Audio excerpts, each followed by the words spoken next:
Bien, hola a todas y a todos. Estamos acá en un nuevo episodio del podcast Conocimientos de Montaña que llevamos adelante desde el proyecto Laboratorio Natural Andes del Sur. Ahora está conmigo Ana Marzúa, colega del Instituto de Ciencias de la Tierra. Hola Ana, ¿cómo Hola estás? Pato, bien, gracias por la invitación. Qué bueno que estás aquí con tu libro que siempre te acompaña, Río San Pedro Fósil, Guía Paleobotánica de la Selva Valdiviana. Ya vamos a hablar de eso. Sí, lo traje Eh, para compartir ujú, y para contarles un poquito de estas y otras historias. bien. Lo primero que voy a hacer es presentar a Ana. Ana es licenciada en Ciencias Biológicas de la Pontificia Universidad Católica de Chile, magíster en Ecología y Biología Evolutiva de la Universidad de Chile y doctora en Ciencias Forestales de la Universidad Austral. Ujú. Esas son sus credenciales. Sus investigaciones abarcan áreas como la palinología, la paleoecología, la biogeografía y la paleoclimatología. Ya, eso es lo que vamos a conversar hoy día con Ana, lo paleo, ¿qué es lo paleo? Así a grandes rasgos. Bueno, es un poco ver como el pasado, ¿no? Como lo Ujú, antiguo. ujú, Palio es viejo. Entonces a mí me gustan las cosas viejas, la ujú, antigüedad, la historia y por supuesto las plantas. ujú, Entonces un poco a través de todas estas herramientas tratamos de ver la historia que nos cuentan las plantas del pasado. ujú. En términos simples. ¿Y qué tan viejo es lo que podemos llegar a estudiar las plantas del pasado? ¿Hasta qué edad podemos encontrar registros que nos permitan entender esa historia? Bueno, hay registro en el mundo ahí de cosas Mm, súper viejas desde que surgieron las plantas en la Tierra, ujú, millones de años. ujú, Pero distinto es como lo que trabajo yo, que es un poco más cercano, ujú, principalmente en un periodo de tiempo que se conoce como cuaternario, ujú, ya que es como el momento en que vivimos las personas. Eh, el cuaternario son más o menos 2 millones de años, ujú, ¿ya? Pero yo he estudiado más bien el último ciclo glacial, interglacial. ujú, Es como entendiendo que en los últimos miles de años han habido cambios climáticos importantes y eso entonces nos habla de las glaciaciones del cuaternario. ya, El cuaternario es súper famoso, hay películas al respecto, ujú, seguro que viste La Era del Hielo, claro. ya donde están Manny y sus compañeros, ¿cierto? Como estos mamuts o elefantes primitivos Ujú, que también vivían acá en Sudamérica. ¿Ya? Este periodo de tiempo que es el cuaternario tiene estas abruptas oscilaciones climáticas entre momentos muy fríos, que era este que ocupaban grandes hielos en la superficie terrestre, sobre todo en el sur de Chile, y momentos más cálidos como el que vivimos ahora. ujú, Y esa alternancia de climas fríos y climas cálidos se conocen como glaciaciones o interglaciales. ujú. Son los periodos que van ocurriendo entre las glaciaciones, esos son los Claro. interglaciares. Ujú. Perfecto. Algo vi ahí revisando tu currículum y revisando tu historial de investigación sobre Monteverde, ¿cierto? Que es uno de los sitios importantes de esta zona sur, la Ujú. macrozona sur, que es el territorio donde Ujú. nosotros trabajamos. ¿De qué antecedentes hablamos?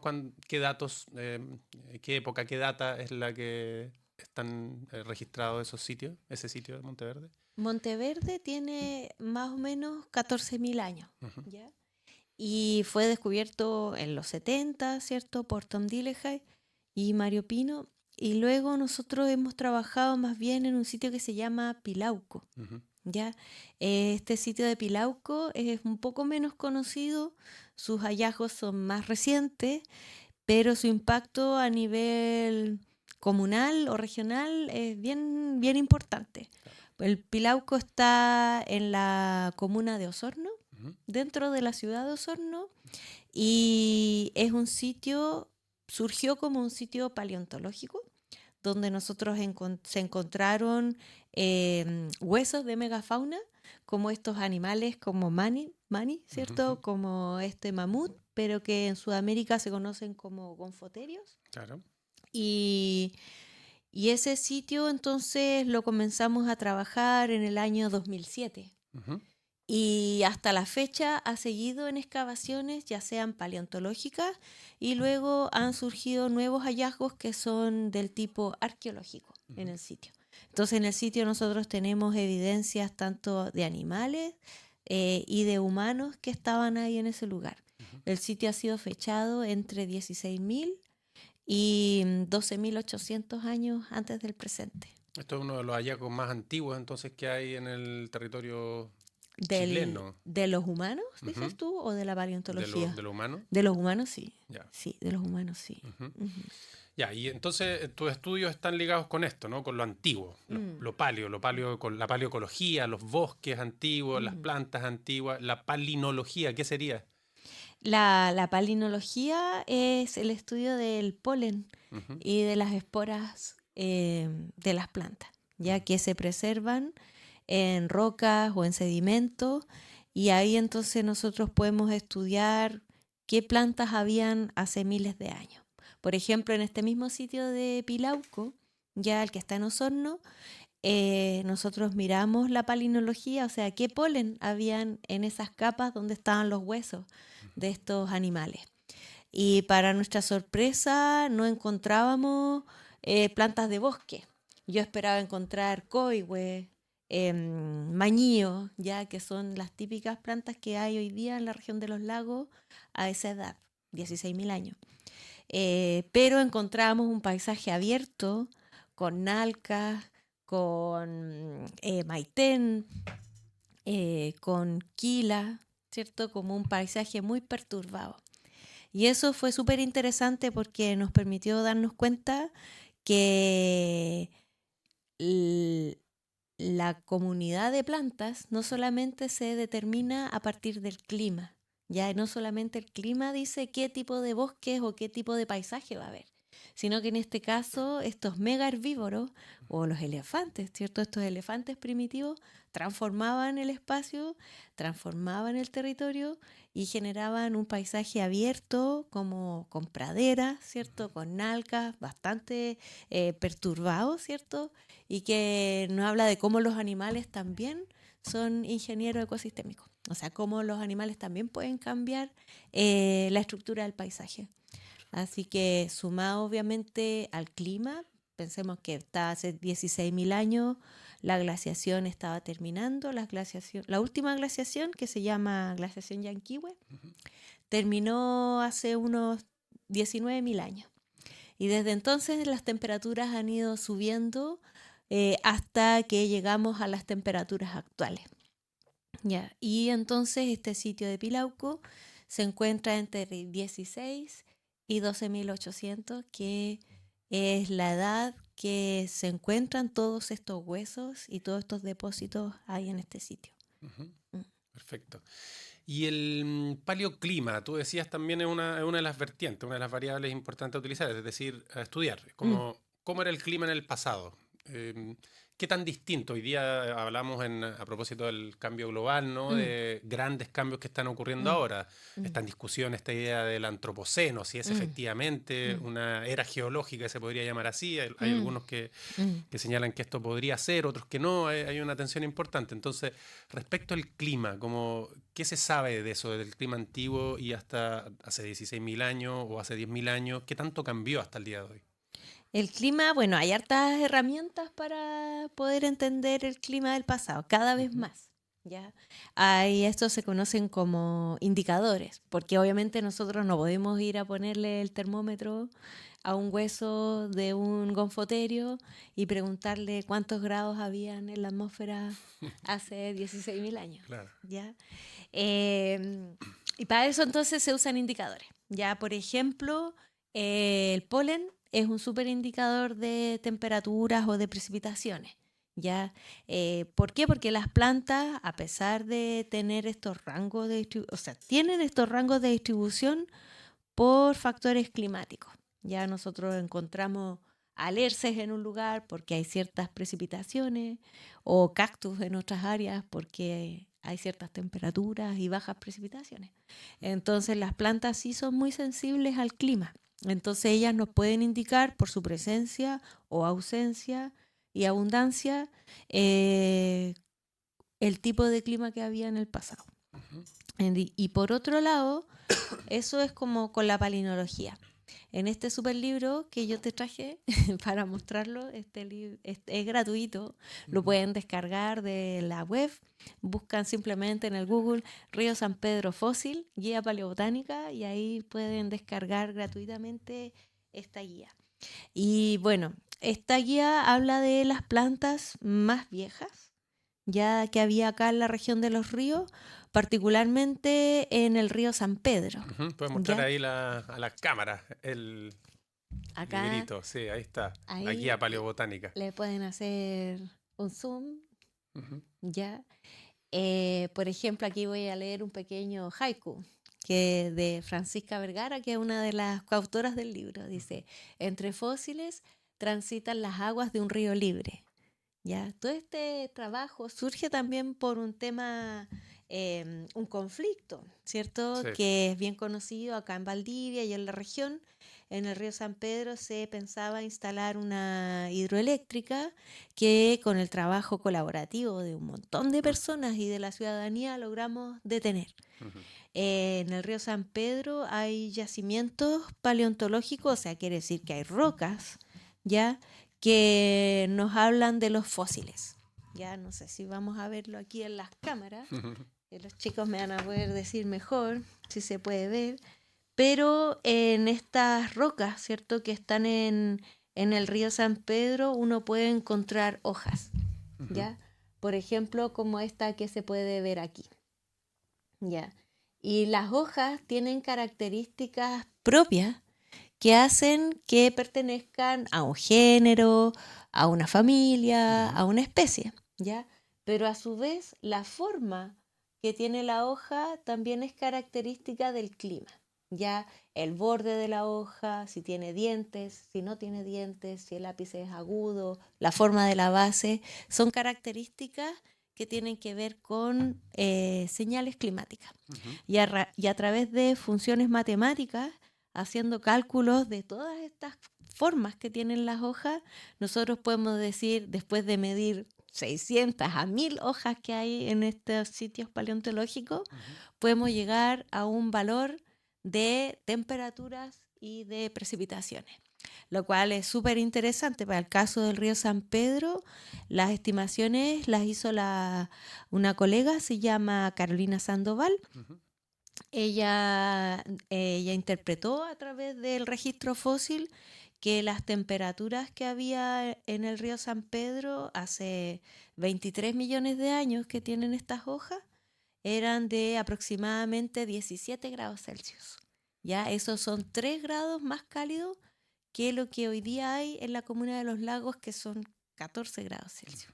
¿Ya? Y las precipitaciones fueron un poquito más bajas, en torno a los 1200 milímetros, cuando hoy tenemos como 1500, 1400. Perfecto. ¿Ya? Entonces eso es súper interesante porque mirando y estudiando la forma de las hojas, eso se conoce como fisonomía foliar, nosotros podemos interpretar el clima del pasado. Y es interesante porque si pensamos que Greta está luchando hoy día, ¿cierto? Porque las temperaturas globales del planeta no suban en 1 grado Celsius o en 1,5 grados Celsius, hace 23 millones de años las temperaturas fueron 3 grados más cálidas que ahora. No habían seres humanos en esa época. Claro, ¿cómo se Ya explica esa no temperatura? había cordillera de los Andes en esa época. Ya el continente, ¿cierto?, no se encontraba en la misma exacta posición como está hoy en día. Entonces la configuración geográfica de los continentes y de los océanos, ¿cierto?, era otra, ¿ya? Y por ende entonces se explica que el planeta era más cálido en este momento que se llama, es al comienzo del Mioceno, que es una época, ¿cierto?, anterior a la actual, anterior al Cuaternario, y también que era un momento mucho más cálido de la Tierra. Perfecto. ¿Ya? Súper. Entonces, mira, qué bonita toda la historia que relatas que a partir de las plantas y sus formas se puede estudiar el clima y el pasado. Hay otra condición que aparece bastante en tu investigación que son los lagos. Ujú. Los lagos, ¿cierto? en los lagos hay sedimentos, no solo es agua, sino que hay registros subacuáticos, digamos, Ujú. que se pueden estudiar y también permiten comprender el pasado. Cuéntanos un poquito de eso, como de lo que has hecho en este territorio de la macrozona sur, qué registro, qué es lo que has podido investigar en Ujú. esos lagos junto con otro grupo de investigadores, supongo, Claro. ¿no? Sí, siempre el trabajo es súper colaborativo porque es difícil poder ahondar en preguntas complejas de manera independiente, o sola, digamos. Ujú, Los lagos son archivos, ya son como libros, un poco como este libro que está acá. ujú, En el fondo de los lagos, los sedimentos se van acumulando en capas, ujú, ¿ya? Y esas capas, ¿cierto? Después pueden ser leídas cuando nosotros recuperamos el sedimento que está en el fondo de los lagos a través de algún barreno, ujú. ¿ya? O alguna herramienta que nosotros nos permita tomar estas columnas estratigráficas o columnas de sedimento y nosotros podamos contar la historia que está en esos lagos, ¿ya? Hay lagos que son jóvenes, hay lagos que son viejos, hay lagos que están en la punta de la cordillera y otros que están en lugares costeros. Ujú. Y felizmente en los años que yo llevo estudiando me ha tocado recorrer muchos tipos de lagos y muchos tipos de humedales que también son archivos donde se almacenan los sedimentos. Ujú. Entonces, actualmente estoy trabajando en 3 proyectos, ¿ya? Un proyecto está enfocado aquí en Valdivia, en el santuario Río Cruces, Ujú. donde hace unos años atrás con una alumna de geografía Ujú. sacamos una columna de sedimento que era de 4 metros de largo y nunca Profundidad, de digamos. profundidad Ujú. y nunca pensamos que iba a ser tan vieja y llega a tener 21.000 años. Wow. Ya, eso es súper viejo, Ujú, porque cuesta encontrar cosas que sean tan antiguas en general, ujú, ¿ya? Y ha sido bien fascinante porque junto con mis colegas en el laboratorio estamos estudiando de nuevo la palinología, que es el polen, ujú, para ver qué plantas habían a lo largo de este periodo de tiempo, desde los 21.000 años hasta ahora. Y también estudiando partículas, pequeñas partículas que son de carbón. ujú, Ya cuando existen incendios forestales, la madera se quema, las hojas se queman y esos pedacitos de carbón van a dar a los ríos y a los lagos, ujú. ¿ya?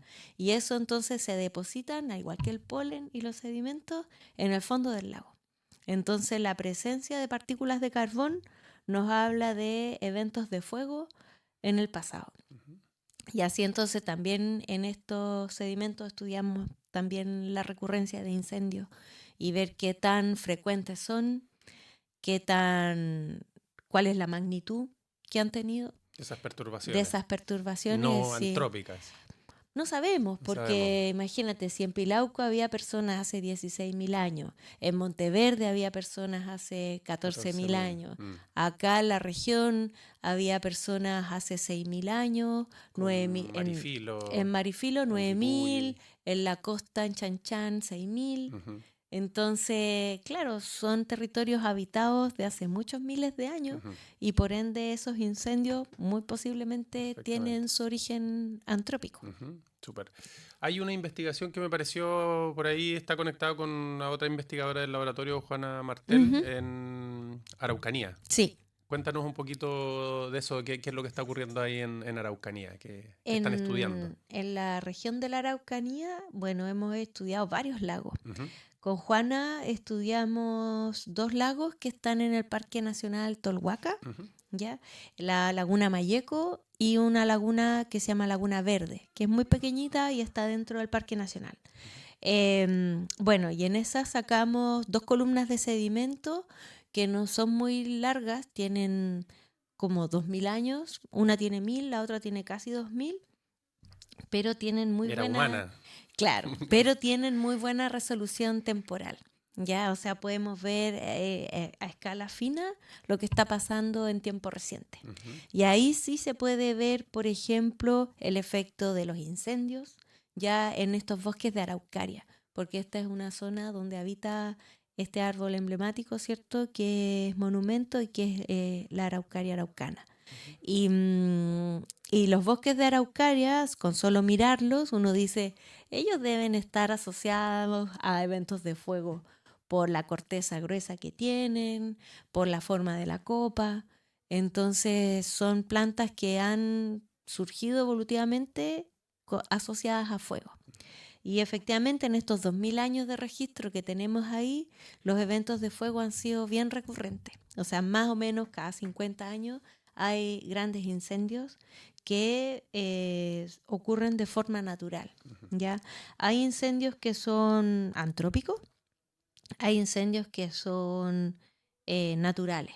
Ya, por ejemplo, en estas zonas uno encuentra incendios que se registran incendios que son por rayos, por tormentas eléctricas. También el volcanismo puede producir incendios. Entonces, son parte natural del ecosistema. Ahora bien, cuando tenemos años climáticamente muy inestables, como son los años niños o años que tienen sequías de verano muy importantes, pueden ocurrir estos eventos catastróficos de gran envergadura y muy peligrosos. Ya, por ejemplo, como el que ocurrió en el 2015, como el que ocurrió en el 2002, y esos han ocurrido durante estos 2000 años en esa región. Entonces, importante para la planificación territorial es que tengamos estos factores en cuenta, porque obviamente un año que va a ser un verano muy seco es muy susceptible a que ocurran estos mega incendios. Entonces, parte de la planificación del territorio, del uso de los parques nacionales y de las leyes, ¿cierto?, que regulan la utilización del fuego, por ejemplo, para el despeje en los bosques, ¿cierto?, en la zona del sur. Es importante tener esto en cuenta para poder planificar y tratar de evitar estos mega incendios que pueden ser muy peligrosos para la sociedad.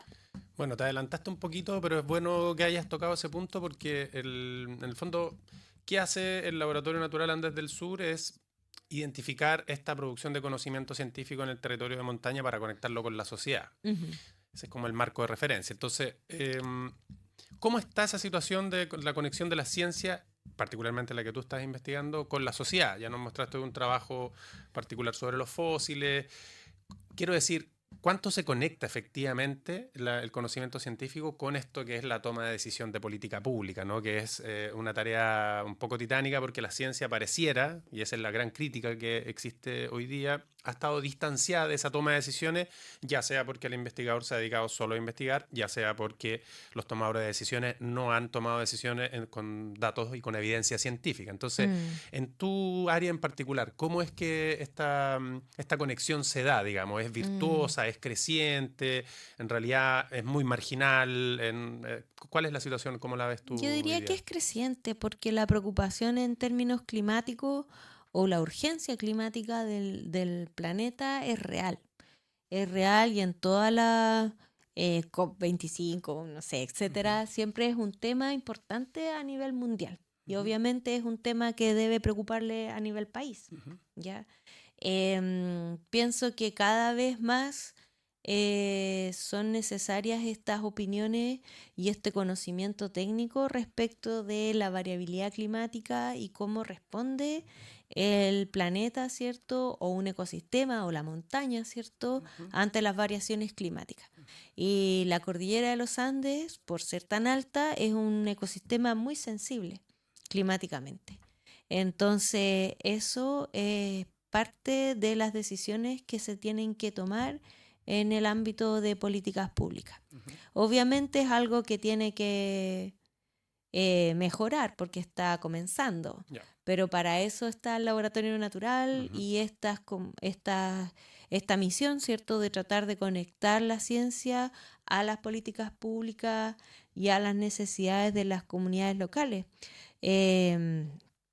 Pienso que mientras más se logre hacer esta conexión formando equipos multidisciplinarios, porque obviamente una persona que es científica, por ejemplo yo que me gusta la palinología y mi mejor amigo es el microscopio.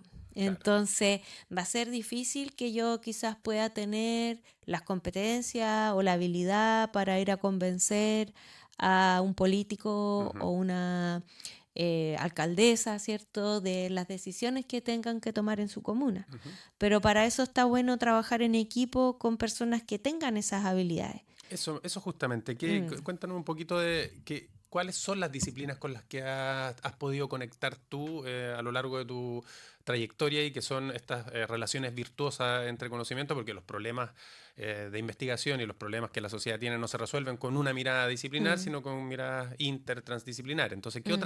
qué otras disciplinas dialogan con este trabajo que tú haces hoy? Bueno, me gustan todos los ámbitos del quehacer. No sé, por ejemplo, hemos trabajado con antropólogas, Ujú. antropólogos, sociólogos, artistas, fotógrafos, geógrafos, geógrafas, Todo eso para poder biólogas. representar la Claro, investigación. por Ujú. ejemplo, en este libro han trabajado personas de todas estas áreas, por Ujú. ejemplo, Sí. ya desde la fotografía, el cine, hasta la antropología, la Ujú. sociología y las ciencias biológicas, la biología. Em, lo mismo en la cordillera, Mm. incluso nosotros con el río San Pedro es un ejemplo súper bonito porque ahí hemos trabajado en conjunto con personas de la ciudadanía Mm. para defender un Territorio territorio, y su ¿cierto? patrimonio. Que es el patrimonio Mm. desde el paleontológico, que es Mm. el que me importa a mí, Mm. pero también el patrimonio natural, el Cultural, claro. cultural, ¿cierto? Y ahí hemos trabajado personas ciudadanas que formamos parte de la Mesa Ciudadana por la Ujú. Defensa del Río San Pedro, calle Ujú. calle. Ujú. Y ahí habemos personas de distintos mundos. Ya. ¿Ya? No les ha costado conectar, digamos, con otras disciplinas. No. Ahora, como ya para ir cerrando, ¿cuáles son, según tu opinión, las brechas más importantes sobre la investigación que tú desarrollas, sobre la paleoclimatología, la palinología y, en el fondo, todas las especialidades que nos has descrito, particularmente en este territorio de la macrozona del sur, y si tienes alguna mirada específica sobre los Andes del sur, en el fondo, ¿cuál sería la brecha de investigación? ¿Qué es lo que se requiere estudiar urgentemente? Mm, Alguna vez conversábamos nosotros sobre que todo hoy día debe decir cambio climático porque si no, mm, no te ganas el proyecto. mm, Pero importante es situar los temas, ¿no? ¿Cuáles son esos temas que serían relevantes tratar? ¿Por qué habría que hacerlo? ¿Dónde habría que hacerlo? mm. En los Andes, la mayor brecha, diría yo, que es la accesibilidad. Ujú. Y yo creo que hay un tema de conectividad bien urgente en la cordillera y en los territorios de montaña.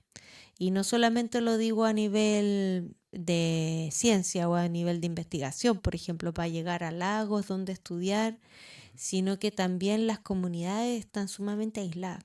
Y eso yo creo que estamos un poquito al debe, yo diría, como sociedad, cómo mejorar la conectividad en la cordillera de los Andes, Ujú. cómo habitar de mejor manera la cordillera de los Andes. Ujú. Por ejemplo, hay comunidades donde nosotros hemos llegado a estudiar lagos Ujú. en que el Lonco nos ha llevado hasta ese laguito porque hemos hecho un buen Claro. vínculo, ¿cierto? Y ellos nos llevan y nos permiten, ¿cierto?, entrar a ese territorio y poder tomar muestras.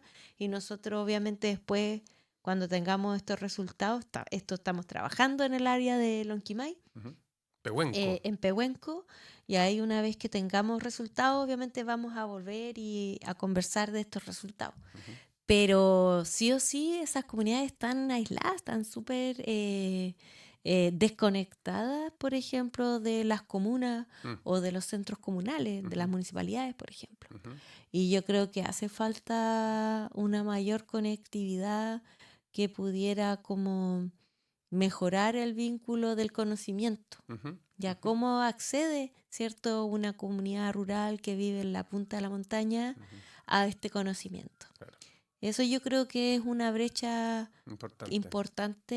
desde el punto de vista científico propiamente tal, hay temas que es urgente como empezar a estudiar, o algunos lagos, algunas zonas que todavía no se han investigado, algún lugar que se te aparezca, digamos, en el imaginario y que tú digas, este es el próximo lago que quiero ir a estudiar o qué sé yo, algún territorio en específico? Mira, a mí más que un área geográfica, me atraen mucho los periodos de tiempo, Ujú, ya que están poco estudiados. Ya, por ejemplo, yo te decía que los últimos 16.000 años están como bien registrados en muchos sitios. ujú, Ya muchos sitios en el sur de Chile tienen documentado el término de la glaciación y el Holoceno, ujú. que es la época en que vivimos Actualmente, actualmente. claro. Pero poco y nada sabemos de los miles de años anteriores.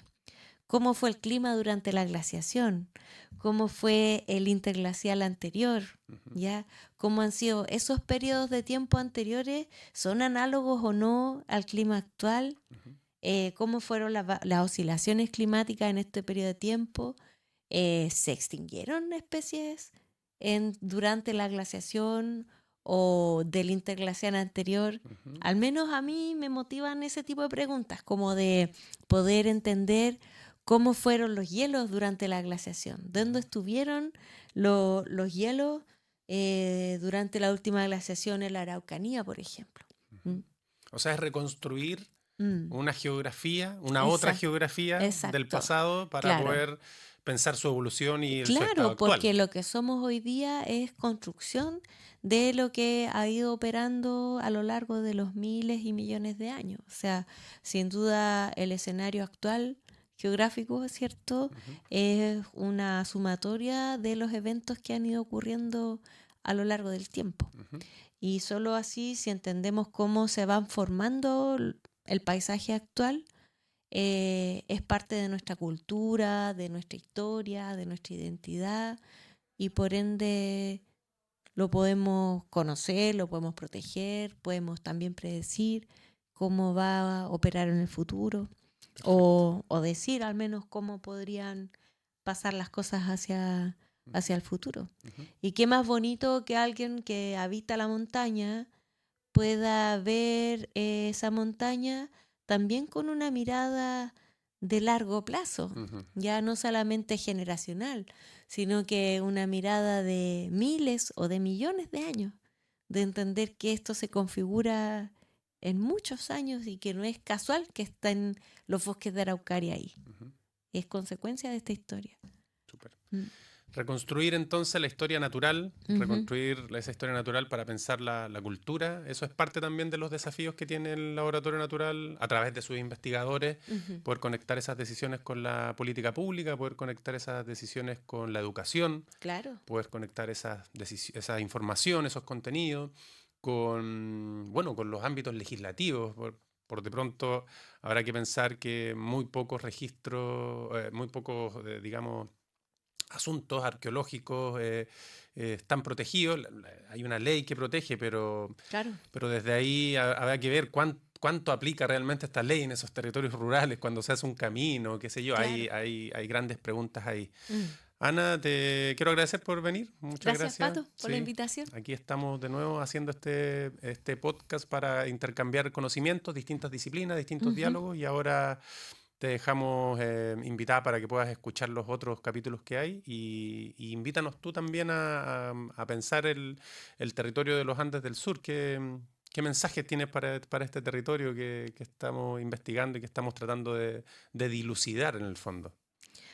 Mi mayor mensaje, a ver, es mantener la curiosidad. Ya, yo creo que la curiosidad es súper importante para poder mantener el espíritu de querer conocer, de querer aprender, de querer explorar, ¿cierto? Nuevos desafíos, territorio o periodos de tiempo y en atreverse y sobre todo colaborar con las personas que puedan ayudarte a entender mejor. Mm, Buenísimo. ujú. Curiosidad científica, un buen mensaje para los estudiantes Sí, que claro. necesitan motivarse. Bueno, muchas Ujú. gracias. Nos estamos viendo en la próxima. Gracias, Pato.